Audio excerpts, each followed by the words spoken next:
Berhubungan dengan tema neraka, ada satu kebiasaan yang bisa menjerumuskan saya pribadi ke neraka karena ketidaktahuan dan tidak cukup ilmu saya. Bagaimana melakukan sesuai sunnah?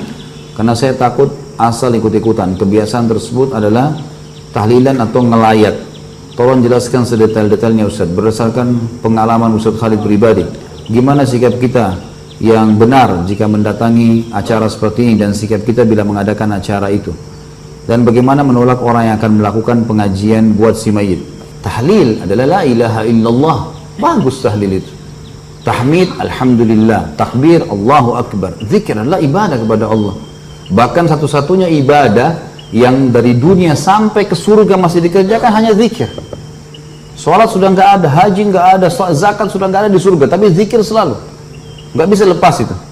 Karena nafas mereka ahli surga, nanti kita belajar di dalam buku kita ini, itu adalah tasbih dan takbir, tahlil. Mereka selalu menyebut, memuji Allah di surga. Jadi ini ibadah tidak pernah luput ini, gitu kan? Kalau teman-teman ikuti ceramah di YouTube, saya juga panjang lebar jelaskan sebagian darinya.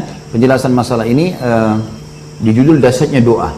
Panjang lebar saya jelaskan masalah itu. Tapi yang jelas teman-teman sekalian, zikir adalah ibadah kepada Allah. Cuman setiap ibadah yang kita kerjakan harus sesuai panduan Nabi Sallallahu Alaihi Wasallam. Begitu. Zikir Nabi kerjakan, iya. Zikir habis sholat, ada zikir pagi sore, gitu kan? Ada zikir yang beliau baca, misal atau doa dibaca pada malam hari, ada dibaca pada saat sujud, pada saat ruku, ada tempat-tempatnya semua. Nabi SAW kalau memandu itu, ada yang ditentukan tempat-tempatnya, ditentukan jumlahnya, gitu kan? Baik, sekarang kita yang ditanya sekarang bagaimana kalau ada orang mati lalu mengadakan acara zikir, bagaimana acara ini? Baik, tanya sekarang, apakah Nabi SAW kalau ada orang mati berzikir di situ? Ada nggak riwayat yang menyebutkan? Satu saja riwayat, Nabi SAW pernah ada sahabat Nabi datang, orang mati panggil, ayo sini duduk berzikir, lalu suruh membaca semua zikir. Belum ada satu riwayat pun masalah itu. Jadi kalau kita menjelaskan ini, bukan, oh ini Ustadz larang zikir, salah ini. Jangan begitu pemahamannya. Kita sedang memandu, meletakkan sesuatu pada tempatnya. Batu bata itu kalau ditaruh pada tempatnya, nanti tembok ini bisa rapi begini, ini karena batu batanya rapi. Ya kan gitu. Kalau menonjol jadi jelek. Kalau kita sedang bertakziah, kita fahami dulu pertama sekali definisi takziah. Meringankan beban keluarga mayit. Bukan untuk mayit. Makanya Nabi SAW kalau takziah ada orang mati disuruh bawa makanan. Hai ahli Madinah, bawakan makanan keluarganya Ja'far. Waktu Ja'far mati syahid di perang Mu'tah. Karena mereka tertimpa apa yang tidak menimpa kalian. Hibur mereka, doain, begitu. Nabi SAW datang juga selama 3 hari. Tapi gak pernah Nabi duduk zikir sama mereka. Gak pernah sama sekali. Jadi jangan, oh ini berarti larang zikir. Bukan, letakkan pada tempatnya saudaraku. Kenapa sih kalau kita contohi Rasulullah SAW, apa ruginya? Gak ada ruginya kan? Sesuai dengan beliau, jadi mudah, jadi simple gitu. Saya pernah jelaskan ini. Tapi sekarang saya reviewkan, saya pernah mengalami ada mertua saya meninggal di Jawa Tengah, di Jawa Timur. Kemudian pada saat meninggal di rumah sakit, alhamdulillah kebetulan saya pas ada. Kemudian saya panggil adik ipar saya untuk ngurus sama-sama jenazah. Dibawa ke kampungnya di pedalaman di Jawa Timur. Saya pergi ke sana. Kemudian diuruslah jenazahnya. Saya panggil adik ipar saya ajarin caranya ini begini, cara mandikannya segala macam, bersihkan kotorannya. Udah selesai semuanya perawatannya, lalu kemudian kami taruh jenazahnya. Insya Allah sebentar lagi kita akan bawa ke masjid nih. Udah.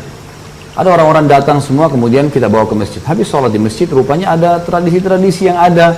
Biasanya orang berdiri dulu, ngomong dulu, segala macam, disuruh saksikan ini orang mati begini, isyhadu dan seterusnya. Khair semuanya gitu. Baiklah, ini waktu orang mertua saya meninggal, tidak pernah kita buat itu.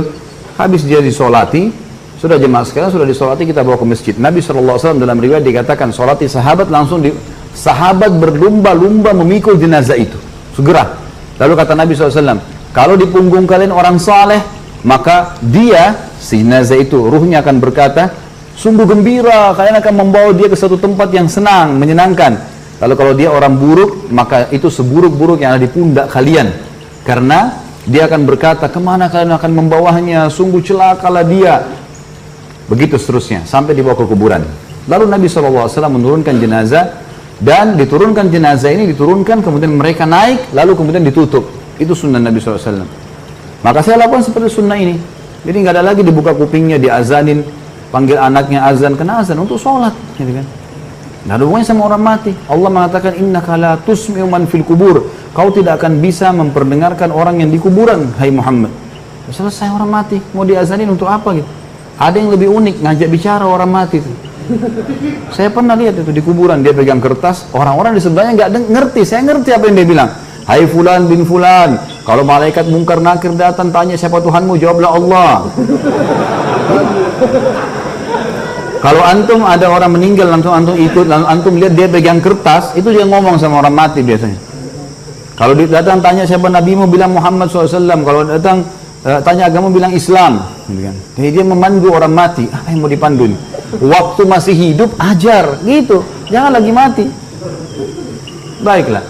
Kita turunin jenazah itu, ditutup, lalu saya naik sama ipar saya, sama satu orang lagi bantu, setelah kami keluar ditutup. Rupanya saya nggak tahu di situ ada beberapa teman-teman kiai yang hadir.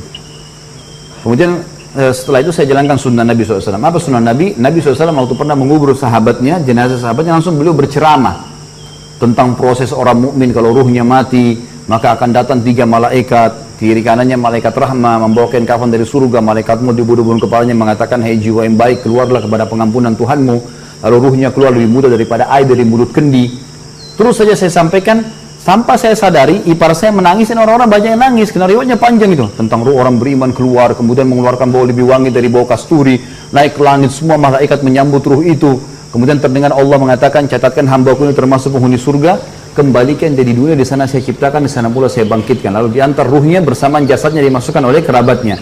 3 langkah mereka jalan masih terdengar suara sendalnya. Kemudian barulah datang malaikat mendudukkan dia, tanya siapa Tuhanmu, siapa nabimu, apa kitabmu. Kalau dia orang mukmin, kata Nabi SAW, dia akan menjawab, yuthabbitullahu alladhina amanu bil qawli tsabit fil hayatid dunya wa fil akhirah. Allah akan menetapkan lisan orang-orang beriman untuk menjawab di dunia dan di akhirat. Kata ulama tafsir, di dunia maksudnya adalah kalau ditanya kenapa kamu sholat, kenapa kamu puasa, kenapa kamu haji, kalau dia belajar wahyu dia bisa punya jawaban, gitu kan. Di akhirat maksudnya di kuburan. Kata Ibnu Abbas radhiyallahu anhu dalam tafsir, ini adalah di kuburan, pertanyaan malaikat di kuburan. Maka dia akan jawab dengan mudah, Tuhanku Allah, Nabiku Muhammad, dikatakan Al-Quran. Sudah selesai. Dibuka baginya pintu neraka.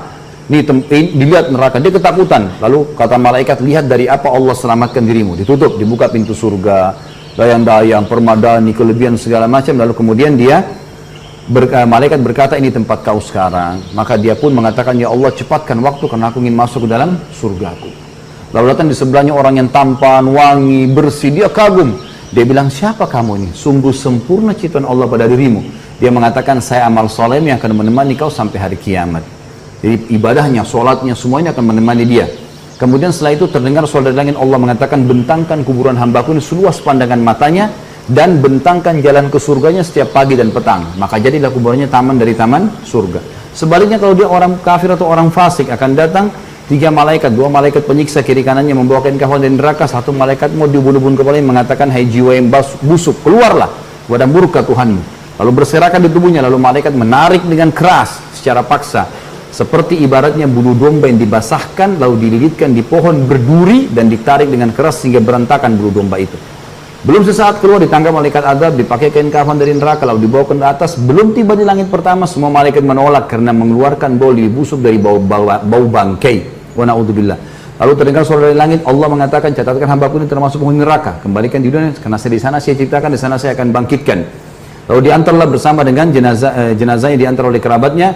3 langkah dia masih dengar, setelah itu telapak kaki mereka, setelah itu malaikat lain datang di kuburan mengatakan, mendudukkan dia, tanya siapa nabimu, siapa Tuhanmu, siapa nabimu, apa kitabmu. Dia tidak bisa jawab, dia hanya mengatakan atau apa ya gitu. Saya cuma ikut-ikut dulu orang bilang gitu. Walaupun dia orang muslim tapi banyak dosanya, tidak sempat tobat begitu. Lalu dibukakan baginya pintu surga, dia kagum tercium bau yang wangi. Lalu malaikat bilang, lihat dari apa kamu haramkan dirimu. Kamu bisa di sini, tinggal sholat, tinggal puasa, tinggal patuh, selesai, gitu kan? Masuk sini. Tapi ditutup sekarang. Ini tempat kau sekarang, neraka dibuka dengan siksaannya segala macam. Maka dia berdoa mengatakan, ya Allah jangan kau cepatkan waktu karena aku tidak ingin masuk ke dalam nerakaku. Lalu datang di sebelahnya orang yang buruk tampangnya, baunya busuk, menakutkan. Dia bilang, pergi kamu. Siapa kamu ini? Sungguh buruk ciptaan Allah pada dirimu. Maka dia mengatakan, saya amal buruknya akan menemani kau sampai hari kiamat. Kemudian Datanglah malaikat yang tidak punya pendengaran dan penglihatan. Ini Allahu alam, Allah lebih tahu maknanya, tapi kita imani, gitu kan? Membawa sebuah besi yang kalau seluruh jin dan manusia bersatu untuk membalikkan, mereka tidak akan mampu. Yang akan dihantamkan ke kepala jenazah ini, kemudian dia hancur, lalu diutuhkan kembali, begitu terus sampai hari kiamat. Itu keadaannya. Maka riwayat ini saya sampaikan teman-teman sekalian, pada saat itu ternyata ada yang sempat menangis. Ya.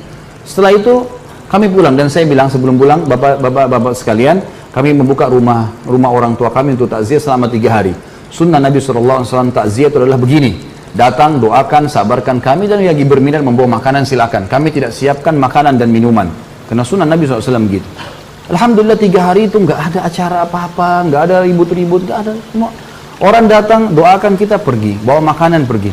Hanya banyak orang yang datang waktu itu, tokoh-tokoh masyarakat datang terus ngobrol sama saya, banyak yang bertanya masalah hukum. Sebelum saya pulang ke Surabaya, kemudian balik ke Jakarta waktu itu, ada beberapa tetangga, keluarga mertua saya mengatakan, kami selama ini hadapi kematian belum pernah seperti ini.